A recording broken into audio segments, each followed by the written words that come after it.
What's Fly, the GFC channel? This is Boone and Jacob, and I'm bringing you just a quick video on Halo. And sorry, I had to think about what game this is. Kind of, if you're subscribed to me, then it's kind of new to my channel. I mean, I guess it's new to anybody's channel, really. As Halo 4 just came out this week, or I guess by the time this is posted onto the GFC, it'll be last week. But anyways, I'm just gonna be giving my general view and thought about this game during this commentary.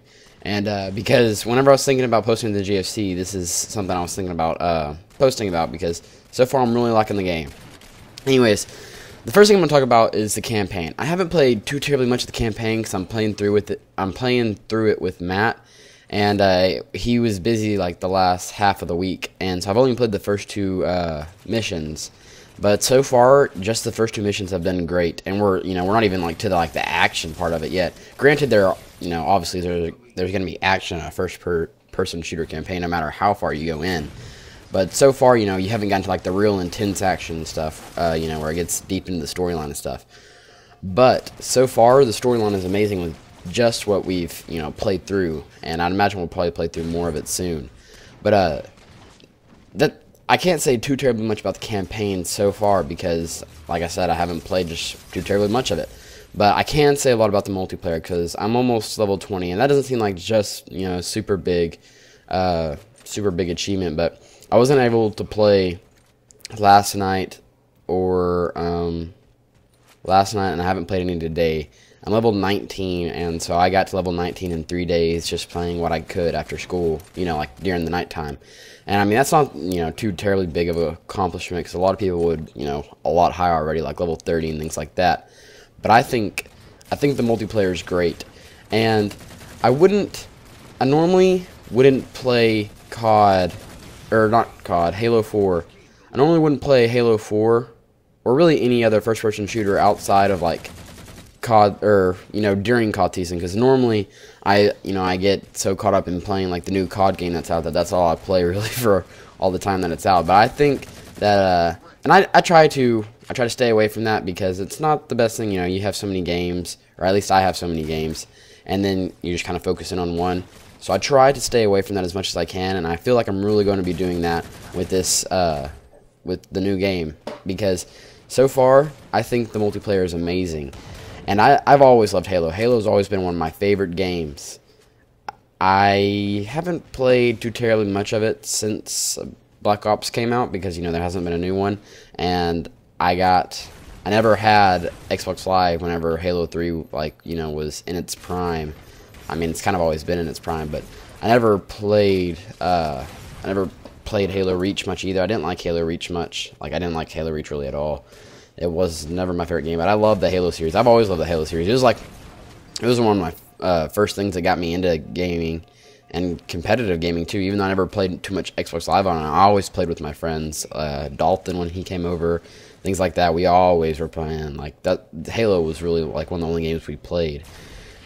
So it's always had like a big special place in my heart. But I never got too terribly much into it when I first got Xbox Live, because I got Xbox Live along with Black Ops, and so obviously I couldn't play, like Halo competitive on the PS3, because I'd always played like COD competitively on the PS3 and stuff like that, but I never had Xbox Live. I just had, not online.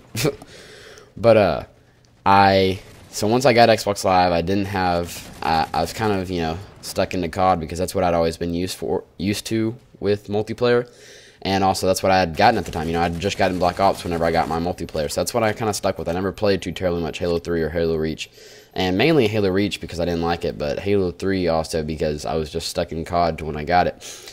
But I'm really thinking that I'm going to be playing a lot of Halo 4. A lot of Halo 4 and Black Ops 2. I'll still be sticking to COD. Don't get me wrong. I'm not saying goodbye COD, because I'll still be playing it. Like I said, normally I play a lot of it whenever it's in its prime. Like the new games in its prime. But I have a feeling I'll be playing a lot of Halo 4 too.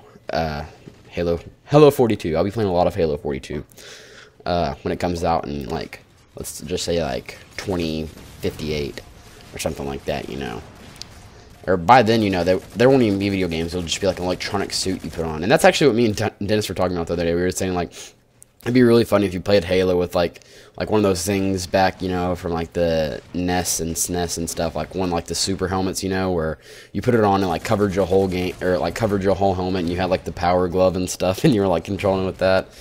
Oh man. And then I was saying it would be like, oh man, I can imagine like by this time they'd be like giving you a full suit to wear. Like they have like all these sensors hooked up to your arm and you're playing as a character and stuff. I think that'd be kind of scary at times, being chased by people shooting guns at you. Probably not the ideal for a child-friendly setting. Though the game is rated M, so I guess, probably not many children should be playing it. But, oh man, that sucked right there. I got pushed back down. But this is kind of like a game review too, so I'm going to talk about this on my channel because some people are asking for a game review. I'll tell them what I think about it, and this is kind of what I was intending to do. Not really a game review, but just tell my thoughts on the game. And so far, I think every aspect of it's great. I think in the multiplayer they added several great things about it too, like the creating a class. And I know some people were kind of upset about that because they were like, that's not real Halo, they're trying to take things from COD and stuff. And I'm like, I don't really think that that's like taking from COD or anything. It's not trying to like make them like any of the other top competitive game companies. I think it's just a thing that's used in pretty much all online campaigns, and I think it makes it so much better because don't get me wrong, like I said earlier in the video, I loved Halo 3 and I loved playing competitively. It was always fun with my friends, but I really like the whole class thing. It really adds some more challenge to it, or not really challenge because I guess it's probably more of a challenge to get to it. But Halo's still the hardest online I've ever played, because Halo was always the hardest online to me whenever I was whenever I first got Xbox Live. It was harder to me than COD, but I think it's still definitely the hardest, but I think it adds in some more fun because now you don't have to rush across the map and get stuff. Granted, you still have to do that because you can't just pick every single gun, but it adds in a lot, and that made the multiplayer so much more fun for me. Anyways, guys, thanks for watching. Hope you enjoyed, and God bless. Have a great day.